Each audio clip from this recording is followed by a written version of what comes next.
We always talk about disguise as though it's an onion, whether you're building it or whether you're peeling it off. It's almost transparent layers. And when you get enough of them going, you disappear and this other person is in the room. My name is Jonna Mendez, and I was Chief of Disguise at the CIA. In my role as Chief of Disguise, my major concern was always protecting people, protecting our case officers who were going into situations that might be dangerous, but importantly, protecting the foreign people that we were meeting with, who were very often risking their lives. If you were working in Europe and you were meeting with a clandestine source at a cafe, your biggest concern might be that your next door neighbor was going to wander into that cafe at that moment and say, "Hi, Bill," when you weren't Bill. And that kind of casual stumbling upon people was an issue. And so you'd wear what we called light disguise. Light disguise can be something as simple as a wig, maybe some facial hair, maybe some glasses, not a big deal. The other extreme is advanced disguise that you would use for up close and personal for an extended period of time, where the person you were talking to would have no idea that you were not in true face. One of the things that was going on when I was Chief of Disguise was an enormous research program into the new advanced disguise system. It was basically the masks that everybody always wondered if we used masks, and this was the beginning. This is a series of photographs of when I met George H.W. Bush in the Oval Office and revealed to him that I was briefing him wearing a mask. When you go to disguise a person, the general idea is that you're going to meet with someone in this disguise, and they're going to write a memo of the person that they just met with. We want every item in that memo that describes you to be wrong. If we're looking at a man and we want to change the way he looks, start at the top, and the first thing that comes up is hair. What's he got, and what do you want to do with it? If he has curly hair, you want to go straight. If he has dark hair, you might want to go light. If he's young, you might want to throw in some gray. If he's old, you might want to cover up the gray. Do you present with facial hair? If you don't, maybe we're going to give you some. If you're going to be somewhere for a while, maybe we're going to have you grow some. We have made prostheses on occasion. You could actually change cheekbones. You can add something here. You can add a forehead. You can do a nose. We could do what we call dental facades. We can change actually the shape of your face with the right dental facade. This piece is called a plumper because it increases the plumpness of your gums. And when it does that, it changes the profile of your face. The last thing is artificial palates. We take an impression of the top of your mouth. They can change your enunciation. They can cause a slight lisp. It's a little bit different with everybody who wears one, but if it's enough, it's very useful.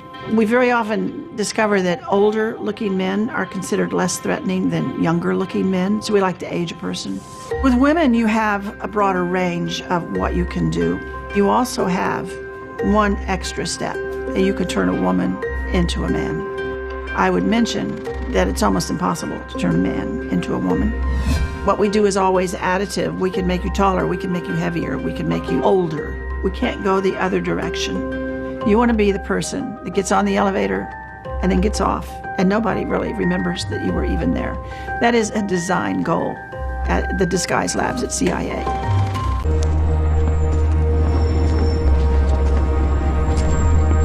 Quick change is the ability to clandestinely change your appearance. Typically, when you're out on the street, you're using the crowd as a mask. When we're doing this, we measure it in the number of steps, and then we rehearse whoever's going to do it. You're going to go in the gap. You have 37 seconds to come out with those changes. The goal of the quick change is to disappear. If you had surveillance and they discovered that you were gone, you didn't want them to think that you had escaped. You wanted them to think that they had lost you. It was their fault.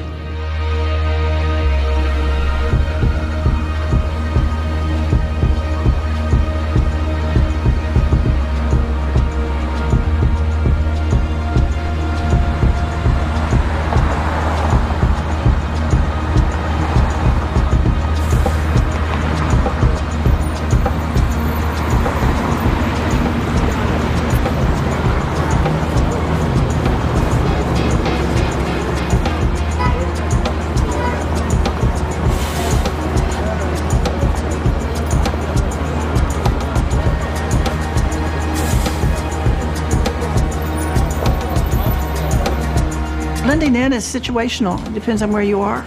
You need to understand what the commonality is there, what this tribe is that you want to join. And once you join that tribe, you can typically move around freely because there's no suspicion.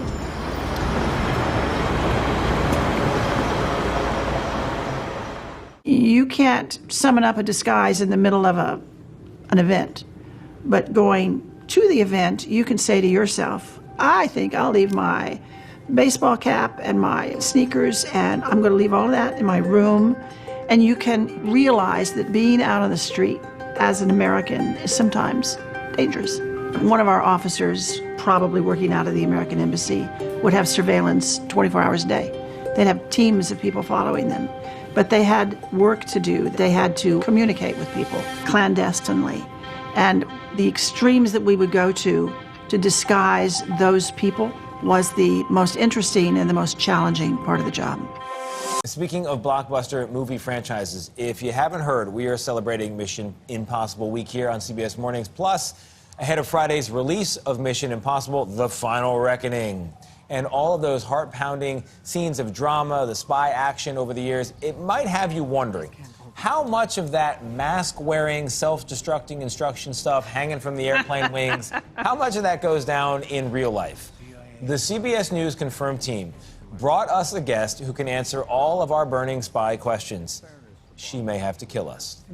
Let's welcome Jonah Mendez, who may have had the world's best job title ever, CIA Chief of Disguise. Jonah, welcome. I hope I'm saying your name right, or is that also a disguise? Maybe I'm deepening the undercover here. Do I have it right? You know, it's actually Jonah. My father, I think, was hoping for a boy, so he just threw an A on the end. I love that. I love it, Jonah. My apologies. It's really great to have you here. Because of your background and your knowledge, when you're watching a movie like Mission Impossible, does it seem on some level silly to you? Some of it seems silly. Some of it is just plain old fun. So, Jonah, you know, Mission Impossible is known for, especially when Tom Cruise takes off that mask. Is there any kind of technology that achieves that in the real world of intelligence? Well, the movies have a lot of options that real life does not offer to you. But the idea of a mask that you could quickly put on, quickly take off, was very real, and something that we used with some discretion, but we used it when we needed it and got great results. Did I read that you had a mask that made you look like an African-American man? Is that right? That was probably the first one that I took public. That means within the CIA. I briefed some directors and told them we had this capability. We were looking to be able to change your gender and your ethnicity, and even perhaps create a twin if we needed that. Hold on. So, in your estimation, how lifelike, realistic are the masks? If you were in the room with this person wearing the mask, would you notice that it's a mask? You would not notice unless you told a really hysterical joke and the person couldn't laugh hysterically. It had limits. It could smile, couldn't laugh hysterically. I know. I wore those masks in a couple of pretty tight situations, and no one knew until I announced it. Jonah, is it right that you wore that in front of George H.W. Bush, and could he tell? I did wear it. Brent Scowcroft was in the room, Bob Gates, John Sununu, Judge Webster. Judge Webster knew because he was head of the CIA at the time. No one else had any idea until I took it off. I had no idea. So you did it just to show them that this was possible, is that right? Absolutely.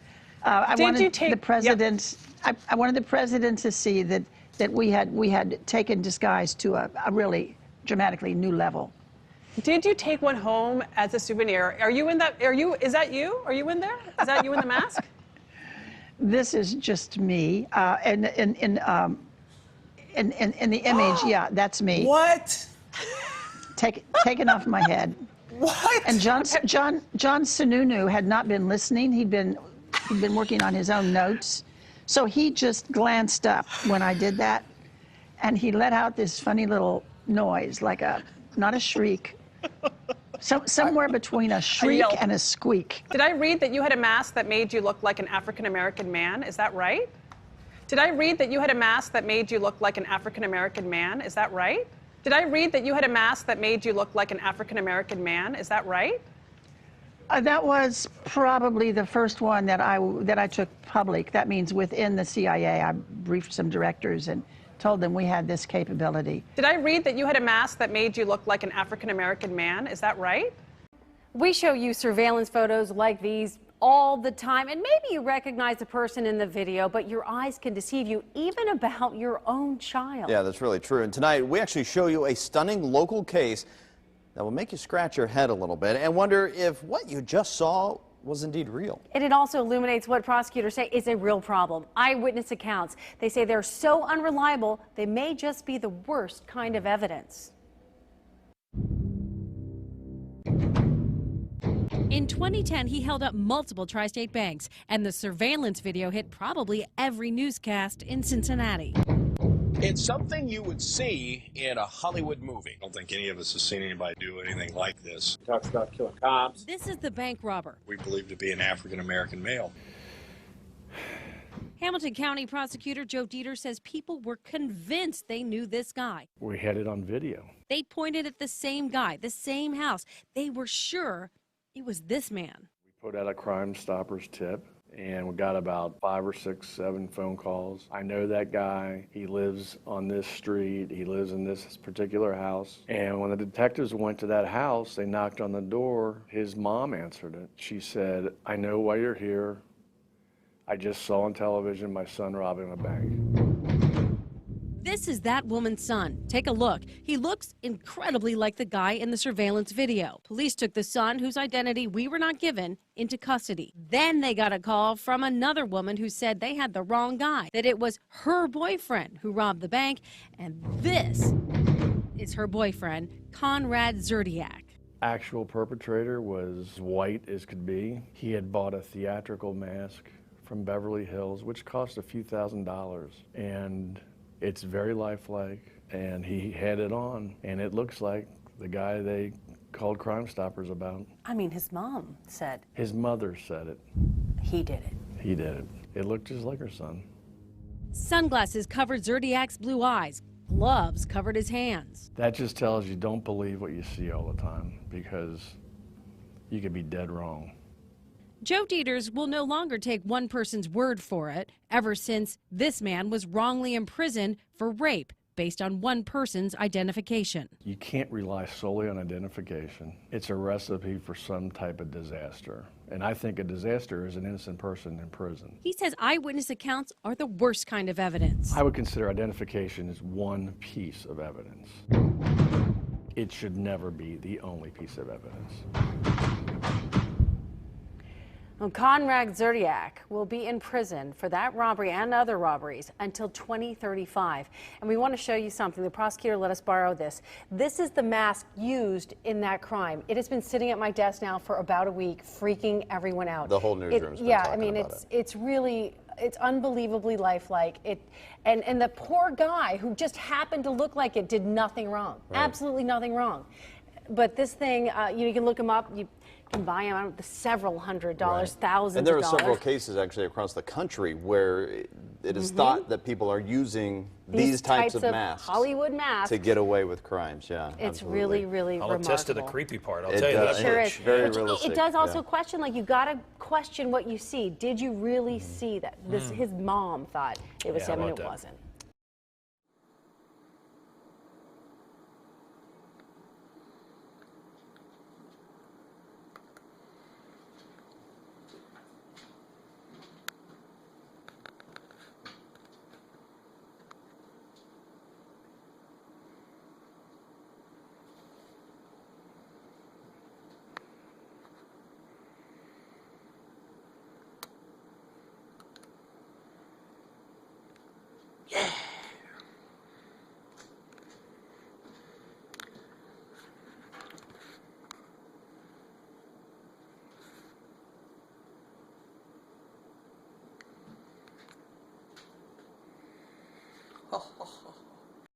What I'm wearing right now is a Dermal Synthetics Derrick mask, and it fits great, as you can see. I don't have any makeup on under my eyes right now, but I am wearing my contacts and have a nice shiny bald head. The other things that are really new are these. And this is a smaller version of the normal gloves from CFX, and they are able to skin match the color of the mask to the gloves.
Wow.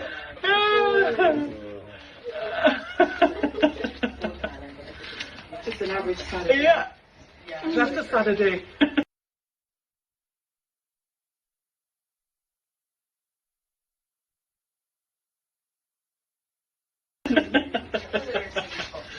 Did I read that you had a mask that made you look like an African-American man? Is that right?